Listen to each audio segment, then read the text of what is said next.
You're right guys, welcome back to another video and welcome back to the breakdown, the analysis, whatever you want to call it, of the game on Wednesday against Blackburn Rovers, where we ended a 25 unbeaten home streak and it looked comfortable. It looked very comfortable. They had very few chances. Dean Henderson didn't really do much to earn his money. And yeah, the Sheffield United juggernaut rolls on, as I've mentioned in the vlog. And as for the vlog, thank you so much for all the support. I think we're on around 1,700 views and about 50 likes, and I think we're almost doubled as subscribers yesterday to around 50, 51, so thank you all for the support, I really appreciate it, and long may it continue. As for the analysis, it's not going to be anywhere near as long as the Millwall game. I mean, Blackburn didn't really put up too much of a fight, there weren't too many chances on their behalf, so I'll just be going through the Sheffield United goals and a couple of chances, especially the Connor Washington one, so yeah, let's get into it. So starting off, we've got Duffy, who's got the ball roughly halfway into their half. He's got a man next to him, and then crucially, number 29 comes to press the ball, and Duffy does what Duffy does best. It's been an absolute revelation. An absolute revelation. We got him on a free from Birmingham after he'd been on loan to Burton. But this ball to Fleck is unbelievable. What a pass, a fantastic pass. A lot of people wouldn't even try that pass through the legs, especially in that position what he's in the middle of the field, because if you look, we've got a lot of players forward at this point. We've got 5 or 6 players. Ender Stevens is not too far behind. I think he'll come into the picture soon, if I remember rightly. And yeah, we're on the attack. Fleck gets the ball, starts to drive forward. He's got a really good option on his left in McGoldrick. But if you watch, just as he passes the ball, or just after, about when McGoldrick receives the ball, if you look at Sharp on the top right of the screen, he actually puts himself into an offside position because he knows that by the time McGoldrick passes it, he's going to actually be behind or at least level with the ball. And you can't be offside if you're behind or level with the ball. So at this point, he's in front of the defenders, he's in front of the back four, he's a live wire in the box, and he scores goals. And 2 yards out, Sharp's not going to usually miss. He almost does, as I've said, good save by the keeper, but he bundles it in, 1-0, and we're up and running. The key here, the absolute key, is Sharp's movement when McGoldrick gets the ball. He sets off before the back four. They basically think he's going to be offside, and at the moment he is offside. If McGoldrick plays that ball straight away or a second or two earlier, he will be offside, but because McGoldrick goes further down the byline before he cuts it back, he's behind the ball, can't be offside.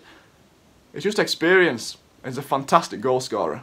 Now the second goal, it comes somewhat out of the blue. And again, it's all down to the cross. Ender Stevens is a man reborn. Ever since we brought Marvin Johnson in, even if Johnson never plays for us ever again, the pressure he puts on Ender Stevens to perform and to compete and to improve has been magnificent. We've seen a real turnaround since Marvin Johnson came into the club, so long may it continue. So as I've said, we've got the ball on the right, there's not too much danger. We play the ball across the field, 30, 35 yards away from goal. The key here is, yes, it is a fantastic cross, and Ender Stevens, what a ball that is. But if you watch Billy Sharp just before Ender crosses the ball, watch the hand on the centre half. Now, as we mentioned last week, Sharp's not going to win too many headers against 6 foot God knows what centre half, so he has to be clever, and the experience he's got from playing at such a high level for so long, it's little things like this that really add up, and they can be the fine margins between victory and a draw.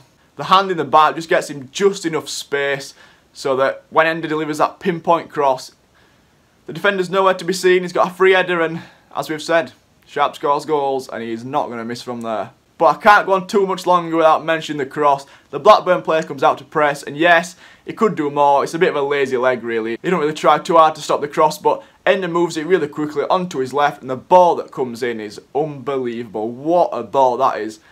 From my point of view, when I was filming it, you could tell straight away, as soon as the ball left his foot, you think, Sharp's in business here. The ball comes across, great curve on the ball to keep it away from the goalkeeper. He can't come and claim it. It's quite a flat cross as well, so the keeper can't come out and get it. And what a goal, just a fantastically well-worked goal. Blackburn looked in no danger, Ender moves it quickly on his left, a perfect ball, and then Sharp at first, when I first watched it, I thought he might have headed it into the ground and I thought he might have gone over the bar, but no, should have known better. Sharp's not going to miss from there. Great header, heads it down into the floor. And yeah, that's it. 2-0, game over. But before you go, I will also analyse a Connor Washington chance where he really should have scored. Now, I think there's been a few reports in the paper where Connor Washington's not gone on international duty because of a few personal reasons, so I don't want to be too harsh here.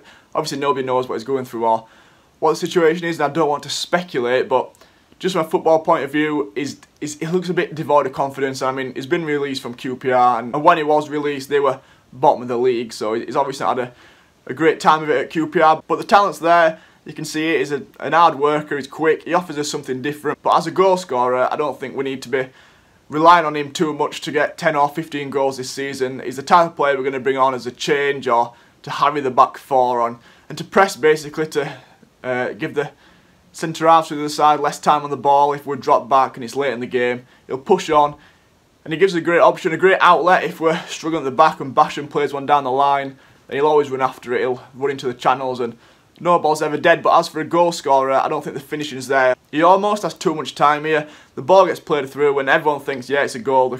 The crowd goes completely silent expecting a goal. The keeper comes out and yes, he does well, but as you can see from the footage, it's quite close to the keeper. It's not a great finish. The contact's not amazing. I think he scuffs it into the floor, hits it into the ground a little bit, and it's just not the finish of a confident man. If Sharp's in that position on McGoldrick, I'd put a lot of money on the net bulging. But that is the finish of someone that's not too confident in front of goal. That is probably because he's not played too much. I mean, at QPR he got released, so he obviously wasn't playing too much there and wasn't pulling up too many trees. But if you look at the stats of his career, he's not scored a hatful wherever he's been, really. He's scored a few in League One for Peterborough, but since then he's gone off the boil somewhat. But as we know with Wilder, he can change a player's fortunes almost overnight, so we'll have to wait and see. But for me, he's the type of player that comes on and he's a great foil for Sharp or Clark or whoever hits a bit of form as we move into the middle of the season. So I think he'll be a bit of a foil. He'll be a...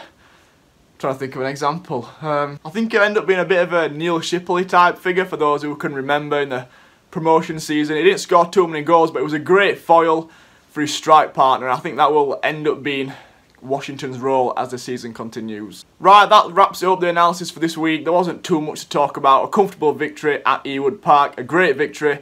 So on to Saturday, and on to Hull and Nigel Adkins. And on a note on Adkins, there was a tweet on Twitter, obviously, that was basically saying he's given the captaincy to Henriksen, I think as a midfielder for Hull, because he hydrates himself well, which is the most Adkins thing I've ever heard in my entire life. I'm so glad we've now... oh, mind you, doesn't give a captaincy based on hydration. I mean, any of us can hydrate ourselves well. Doesn't mean we're going to be captain of a professional football team in the Championship. But anyway, thank you for watching. I appreciate all the support. So please like, comment, subscribe, and I will catch you next time.